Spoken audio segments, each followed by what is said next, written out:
अहो भक्त सार भगति करो, असार भगत करे संसार भ्रमत रही। भक्ति श्रम निष्फल हो, असार भगत करे संसार भ्रमत रही। भक्ति श्रम निष्फल हो।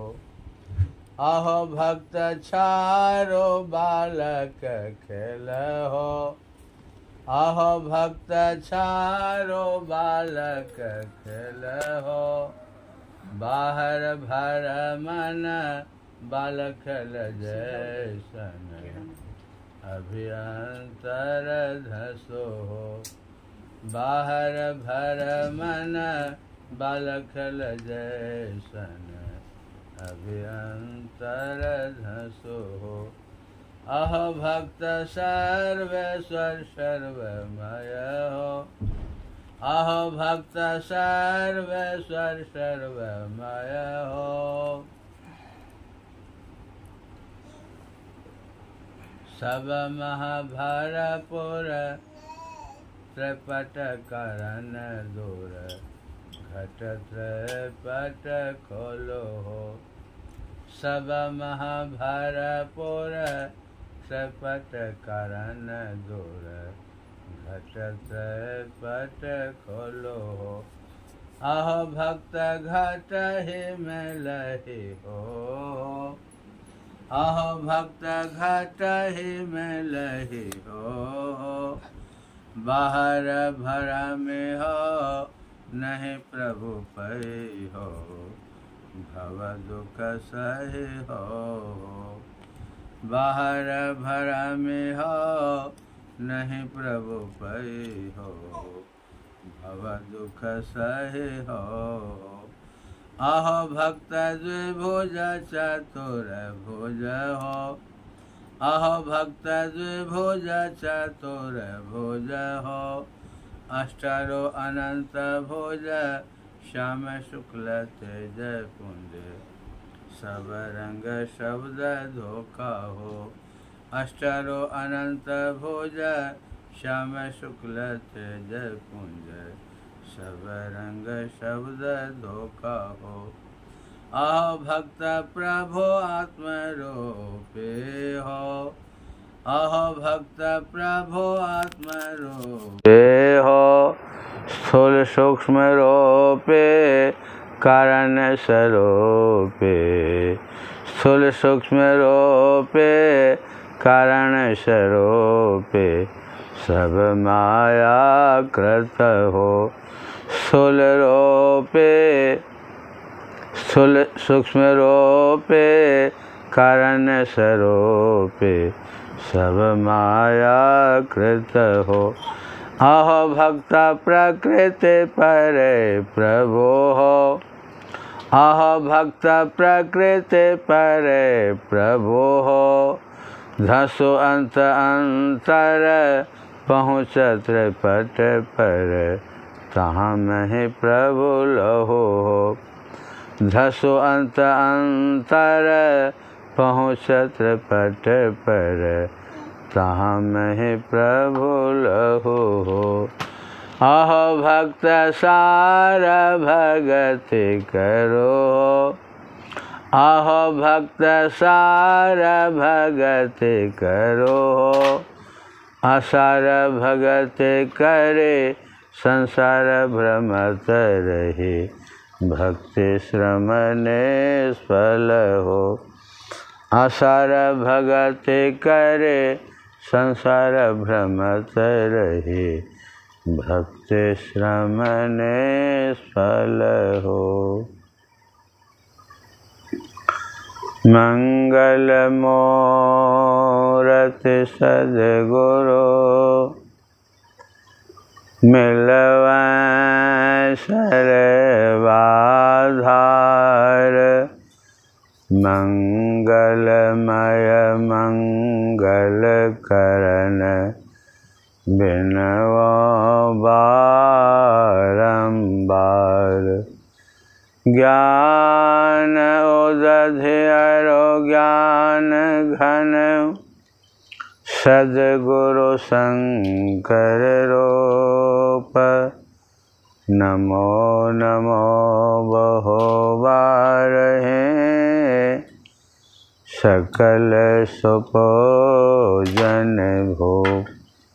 श्री सद्गुरु महाराज की जय। श्री सद्गुरु महाराज की जय।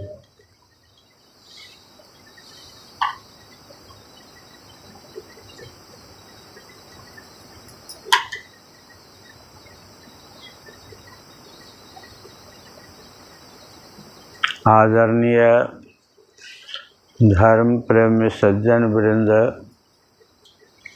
तथा धर्मशिला माताओं एवं बहनों, अभी हम लोग श्रद्धेय प्रकाश बाबू श्रीमती शीला देवी के घर पर द्वारका सेक्टर 25 में अपराह्नकालीन सत्संग में बैठे हुए हैं। यह स्थान दिल्ली के अंतर्गत है। अभी श्री रामचरितमानस के तृतीय सोपान अरण्य कांड में भगवान राम और माता भक्ति का प्रसंग है। भक्त और भगवंत का संवाद है।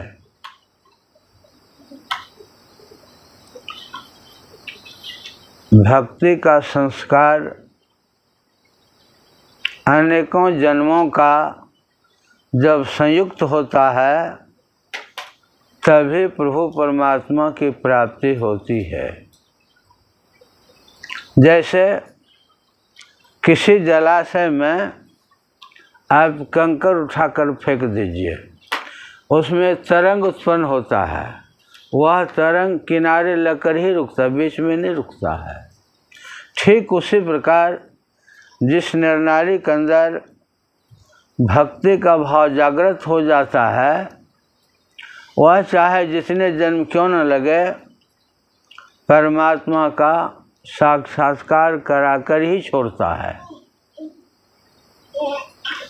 जैसे कोई बीज होते हैं, उस बीज के अंदर अंकुरण क्षमता होती है।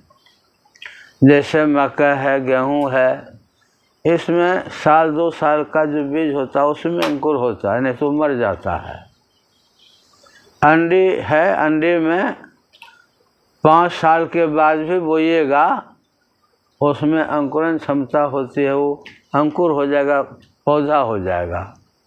ये गांजा भांग जो है, इसके बीज में 10 से 11 साल तक की भी क्षमता रहती है। 10 साल के बाद भी बोइएगा, उसमें पौधा हो जाएगा। एक गर्री होती है, वो आग में भी जल्दी सिद्ध नहीं होता है। भट्टी पर जो हम लोग भोजन बनाते उसमें भी जल्दी सिद्ध नहीं होता है।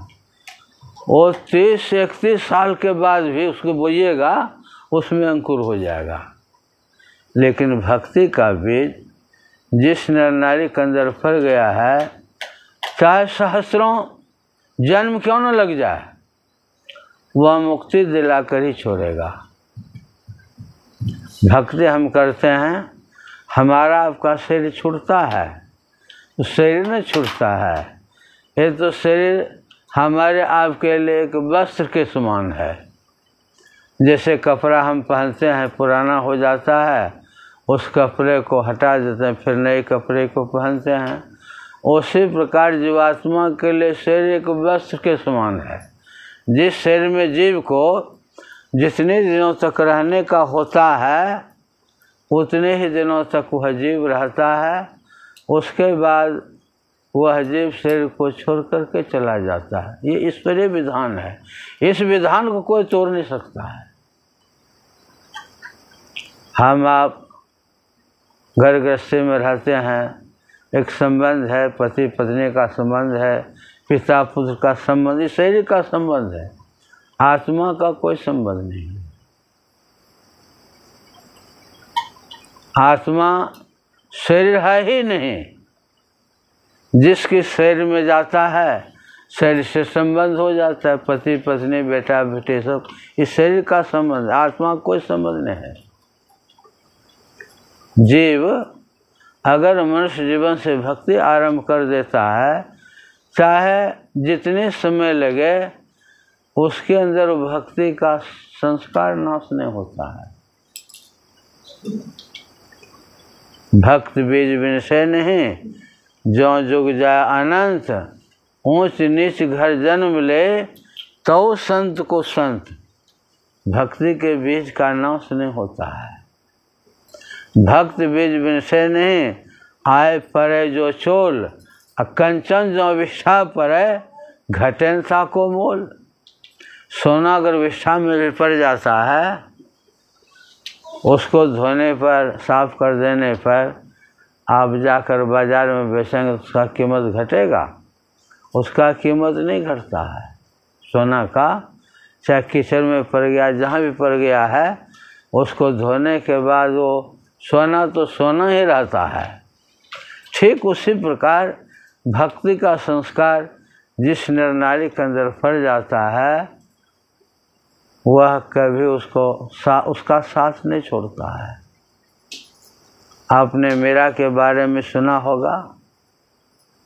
मीरा का अनेकों जन्मों का संस्कार था। मैं एक बार हरिद्वार में कुंभ मेला में गया हुआ था, बहुत दिनों हो गए। एक कथाकार मीरा के चरित्र के बारे में बता रहे थे, पूर्व जन्म के बारे में बता रहे थे कि द्वापर युग में मीरा भगवान श्री कृष्ण का एक मित्र था। ये इनकी शादी उन्हीं के मित्र से तय हो गया। तो मीरा की जो माँ थी, वो माँ समझाती थी बेटी को, बेटी